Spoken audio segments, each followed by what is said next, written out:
This is ChangeMakers with Katie Gore, finding the right solutions for the affordable housing community. I'm back with entrepreneur and changemaker Alexandria Lafci, founder of Hometeam Ventures. We've been discussing how her personal experience with Section 8 housing has provided keen insight in today's affordable housing landscape. Now, Alexandria, let's explore the next chapter of your career, Hometeam Ventures. Tell me about how you're disrupting the construction industry through this company. So Hometeam Ventures is a venture capital firm investing in early stage construction technology startups. And we exist for three primary reasons. The first is to support exceptional, bold founders that are building construction technology startups to support them in their earliest days. The second is to support the digital transformation of the construction industry through these investments. And the last is to reduce the cost of housing and to decarbonize the building process through our investments. We're constructing a portfolio of companies that can have venture-level financial returns, but most importantly for me, major impact on creating a sustainable and affordable housing future.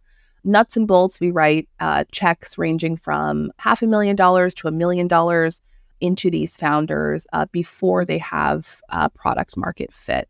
And we try to be, a true partner with them, navigating and influencing the construction industry. Can you share maybe an anecdote about a startup that Hometeam Ventures has backed that exemplifies the impact of maybe what you're aiming to do in the construction and housing industry? I would love to share some of our portfolio companies. One of the companies we have the fortune of supporting is called Hyperframe.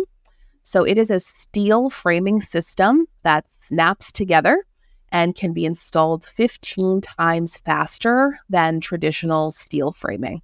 That has a few important implications. One is improving speed in an industry that's notorious for failing to meet deadlines is, valuable for obvious reasons, including the influence on budget, right? Time is money. And Hyperframe, you could do steel framing 15 times faster, like I mentioned. The second is steel framing is a particularly dangerous and specialized trade, as steel has to be hand measured and cut in traditional framing. Hyperframe works to make conditions safer for this group and makes it such that less skilled workers can do the framing. Steel framing is a very dangerous trade within an already, dangerous field of construction.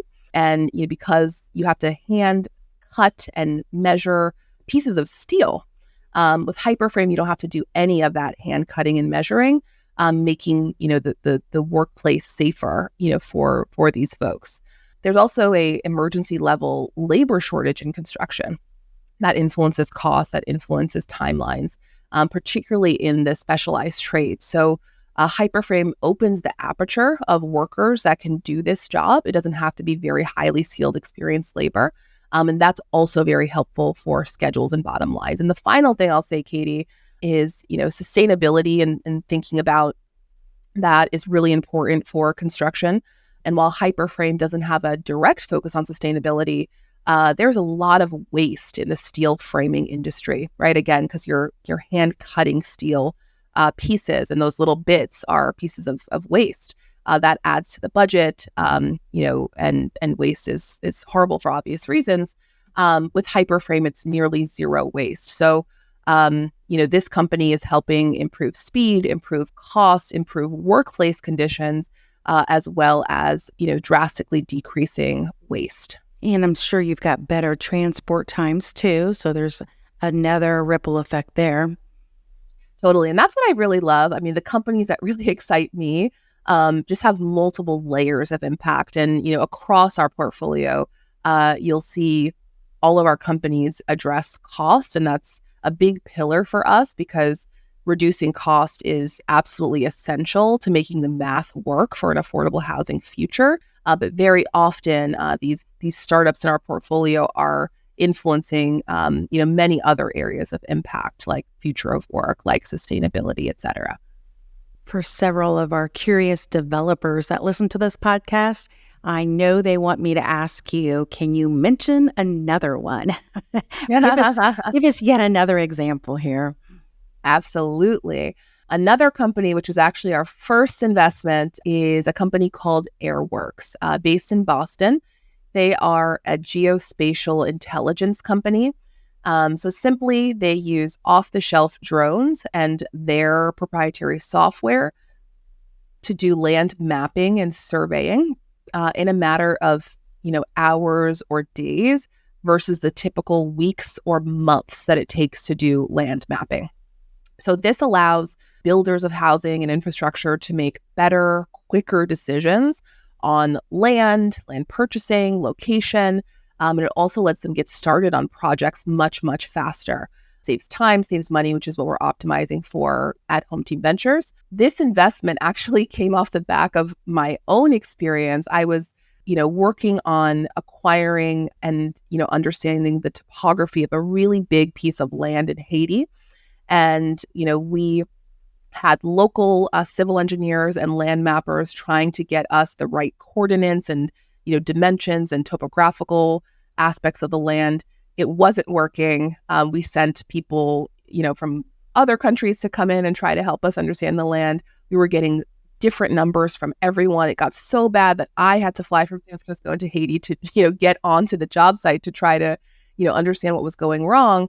And right now, civil engineers, land mappers, the typical process is they're literally walking the job site with GPS to, understand the composition of a piece of land. It's very time consuming. It's very archaic. We've been doing it the same way for nearly 100 years.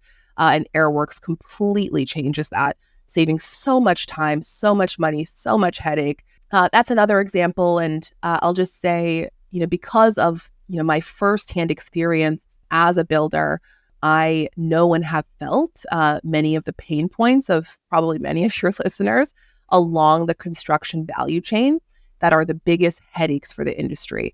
Maybe it's the land mapping process, maybe it's steel framing, maybe it's drywall, et cetera, et cetera. We all know the areas that are always over time, always over budget, always wildly inefficient. Those areas that are really visceral for contractors and make them really open to innovation in those areas. Those are the areas that we invest in.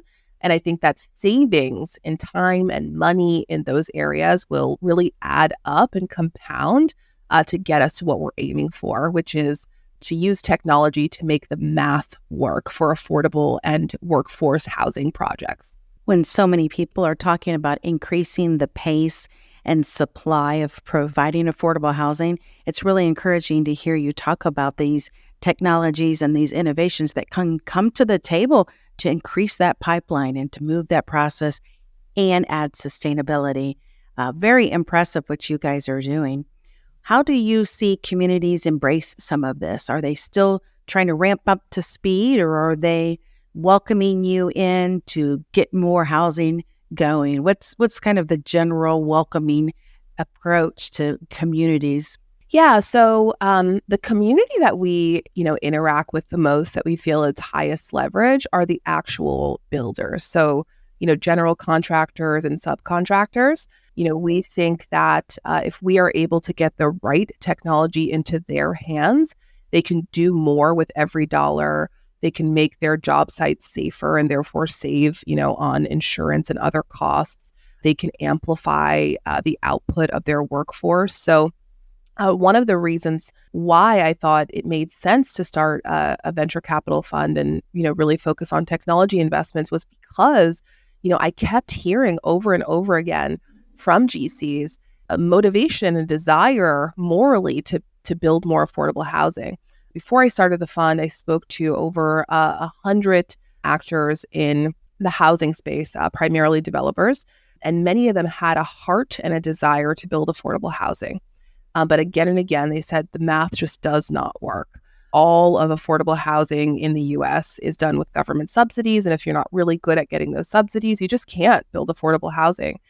With that said, I have actually felt a lot of goodwill and appreciation and openness, by GCs to learn about what technology can help them to expand their margins. One, for more profit, obviously, but two, because when you have greater margins, you have more flexibility in the types of projects you can do, including maybe trying to do affordable housing projects, which never made sense before. So we've had really warm reception from the GC and sub community, so much so that actually, many GCs are our LPs. So they invest in Hometeam Ventures because they want to have a front row seat to see the types of technology that are coming into their industry and see whether it would, work on their projects.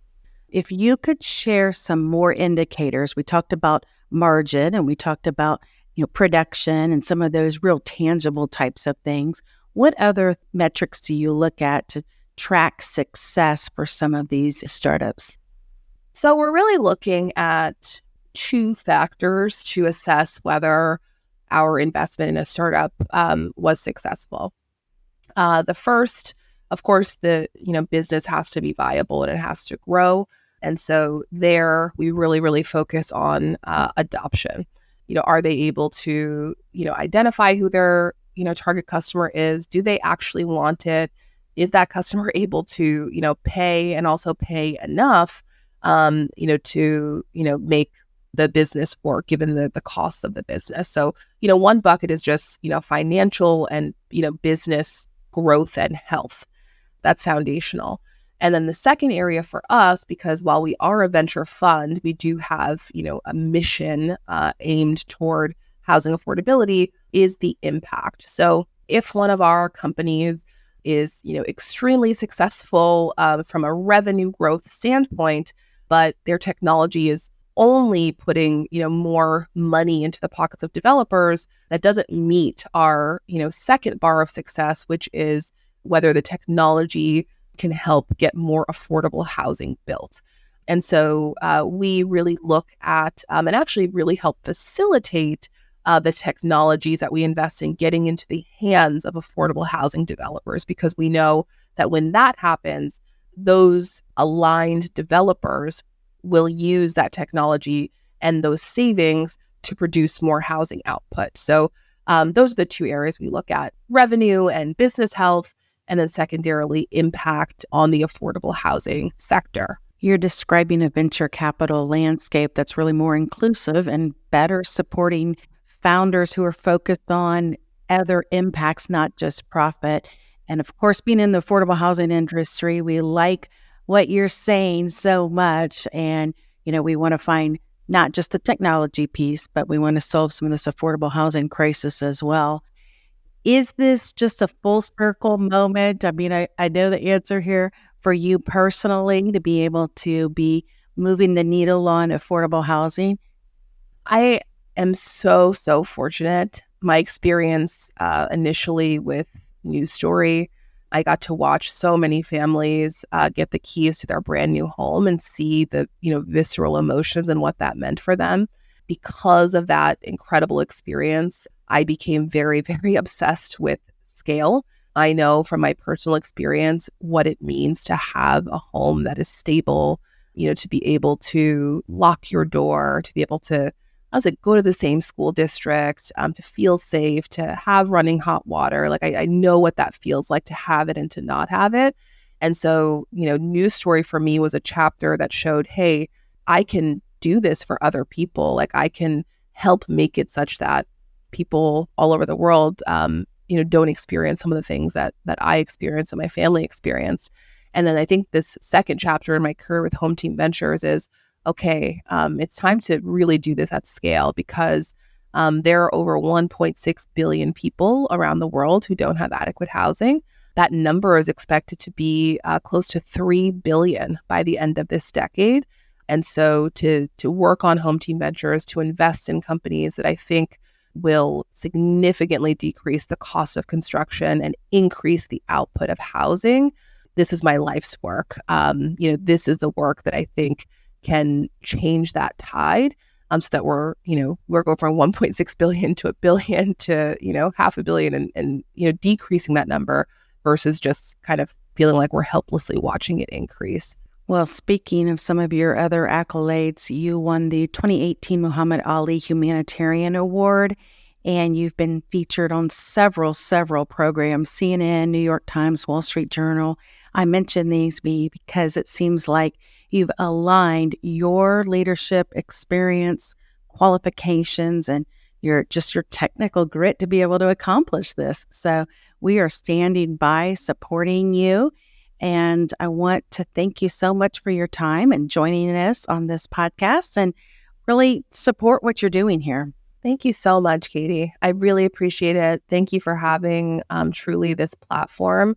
The more we can get people together to talk about this, urgent, pressing, important issue of housing, the more we can make progress on it, right? And for all the people who you've had as guests and all the people, listening, I imagine we're all really passionate about this issue. And I have so much respect for people who look at a problem that feels as like big and daunting and expensive as our housing issue. And instead of getting kind of like paralyzed and overwhelmed, which is understandable, they run full force toward trying to find a solution. Those are my people. So, I'm really glad to be here and to be in that community. Alexandria, thank you for joining us on the podcast. I really appreciate your time. Thank you, Katie. Thanks for listening to ChangeMakers with Katie Gore. To find out more about Katie, go to quadel.com. That's QUADEL.com. This has been a production of Forbes Books Radio.